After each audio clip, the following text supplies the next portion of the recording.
واپسی پر یہ ان کو میقات لگتی ہے طائف سے آنے والوں کے لیے. اس کا نام ہے میقات قرن المنازل. السید الکبیر السید الصغیر یہ کہتے ہیں اس کو. یہ قرن المنازل. یہاں پر آ کر احرام باندھا جاتا ہے, پھر اس کے بعد 2 رکعت پڑھی جاتی ہے, پھر یہاں سے سیدھا حرم. اور ایک مسئلہ ہے بہت سارے لوگوں کو معلوم نہیں ہے, طائف کی زیارت کرنے کے لیے آتے ہیں لیکن طائف کی زیارت کرنے کے بعد احرام نہیں باندھتے اور ایسے ہی ہوٹلوں پہ چلے جاتے ہیں. بالکل غلط ہے. احرام میقات سے گزرنے کے بعد احرام باندھنا ضروری ہے. اگر بغیر احرام باندھے اگر میقات سے گزر گئے تو اس پر دم لازم ہوگا اور اس کو دوبارہ میقات کے باہر آ کے احرام باندھ کر اس کو دوبارہ عمرہ کرنا پڑے گا. یہ قرن المنازل.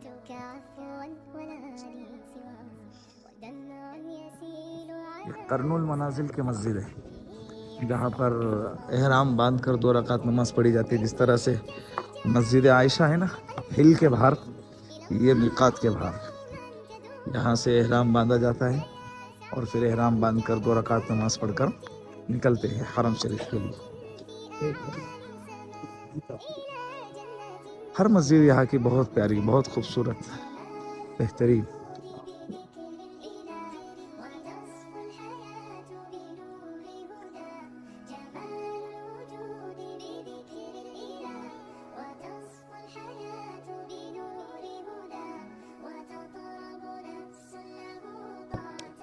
السلام علیکم ورحمۃ اللہ وبرکاتہ. مسجد الحرام میں روزے داروں کے لیے افطاری کا انتظام ہے. اس طرح کی پاکٹیں دی جاتی ہیں ماشاءاللہ. دیکھیے کیا کیا چیزیں اندر. جوس دی جاتا ہے فروٹی کے جیسے, اپنے یہاں جیسے فروٹی چلتا ہے اس کا نام بھی فروٹی ہی ہے. یہ کیا ہے؟ کیک.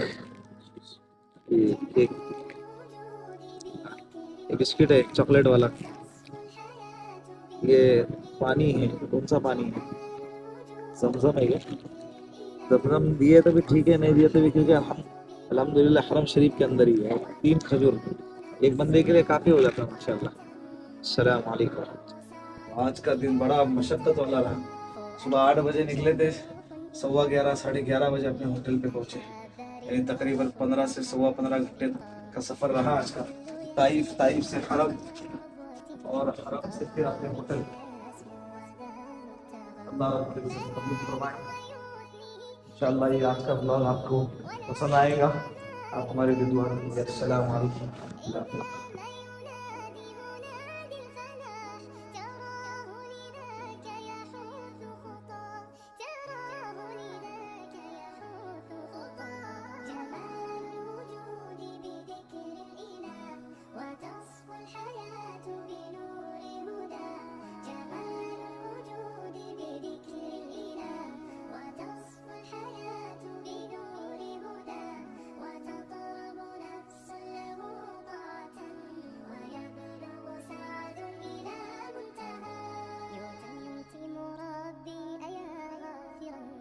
رجوتك عفوا ولا لي سواك.